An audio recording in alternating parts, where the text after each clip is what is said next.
One of the most exciting scientific findings of the past half-century has been the discovery of widespread trophic cascades.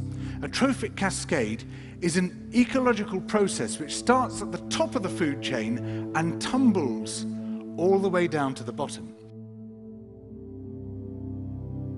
We all know that whales eat fish and krill, and some people, certain politicians in Japan for instance, have argued that killing whales is good for human beings, as it boosts the food available for us to eat.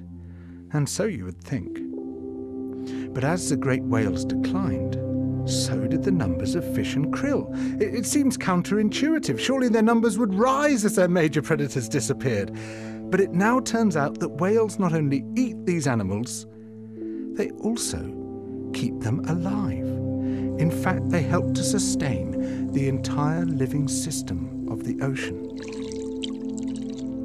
Whales feed at depth in waters that are often pitch dark, and then they return to the surface, to the photic zone, where there's enough light for photosynthesis to happen.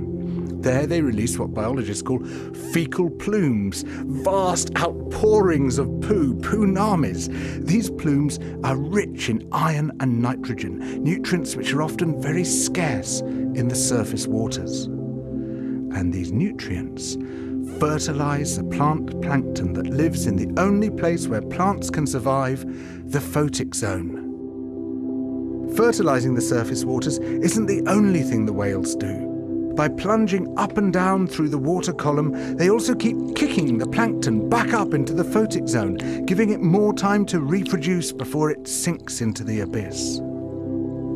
Even today, though whale populations have been greatly reduced, the vertical mixing of water caused by movements of animals up and down through the column of the oceans is astonishingly roughly the same as the amount of mixing caused by all the world's wind and waves and tides. More plant plankton means more animal plankton, on which the larger creatures then feed.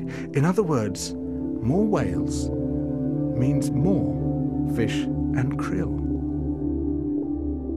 But the story doesn't end here, because plant plankton not only feeds the animals of the sea, it also absorbs carbon dioxide from the atmosphere.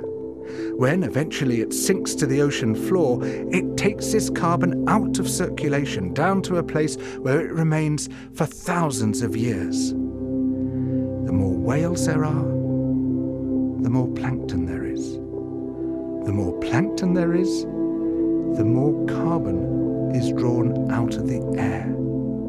When whales were at their historical populations, before great numbers of them were killed, it seems that they might have been responsible for removing tens of millions of tons of carbon from the atmosphere every year.